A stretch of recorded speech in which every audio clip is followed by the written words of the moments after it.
তুমি কি ড্রয়িং শেখো অথবা তুমি কি ড্রয়িং ভিডিও দেখতে পছন্দ করো? তাহলে তোমাদের কাছে আমার চ্যানেলটা খুবই গুরুত্বপূর্ণ, কারণ আমি প্রতিনিয়তই drawing video, art related video upload করে থাকি।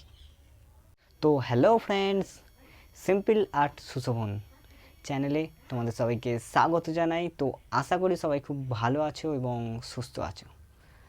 হ্যাঁ, আমিও খুব ভালো আছি। আমার এক সাবস্ক্রাইবার অনেক দিন ধরেই আমাকে কমেন্ট করে করে বলছে যে দাদা ক্ষুদিরাম বসুর ড্রয়িং করো।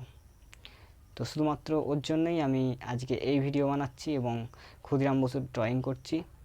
Portrait drawing, water colour, light to dark কীভাবে সেট দিতে হয় যদি তোমরা না জেনে থাকো, যদি ওয়াটার কালার পোর্ট্রেট ড্রয়িং শিখতে চাও, তাহলে বলবো ভিডিওটা স্কিপ না করে পুরোটা দেখবে। তো বেশি দেরি না করে লেটস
তো ফ্রেন্ডস, কমেন্ট করে জানাবে কিন্তু যে ড্রয়িং কেমন লাগলো। আর তোমরা যদি কোনো পোর্ট্রেট বা কীরকম ড্রয়িং তোমরা চাও আমাকে কমেন্ট করে জানাতে পারো, তাহলে আমি অবশ্যই তোমাদের সেই ড্রয়িং করে দেখাবার চেষ্টা করব। তো তো যদি আমার ড্রয়িং ভালো লাগে অবশ্যই একটা লাইক করবে। লাইক করলে কি হবে, আমি উৎসাহ পাবো ভিডিও পাবার, আমি বুঝতে পারবো যে এতজনের আমার ড্রয়িং পছন্দ হয়েছে। তো একটা লাইক করবে, এবং তোমাদের যদি আমাকে কিছু বলার থাকে তাহলে অবশ্যই কমেন্ট করে জানাবে। আর এরকমই কিছু নতুন নতুন ড্রয়িং ভিডিও দেখবার জন্য অবশ্যই আমার চ্যানেলটা সাবস্ক্রাইব করে রাখবে। তো ভালো থাকবে, সুস্থ থাকবে, সদা সর্বদা সিম্পল আর্ট সুশোভন চ্যানেলের সাথে জুড়ে থাকবে। খুব তাড়াতাড়ি দেখা হচ্ছে আবার নতুন ভিডিওতে। বাই।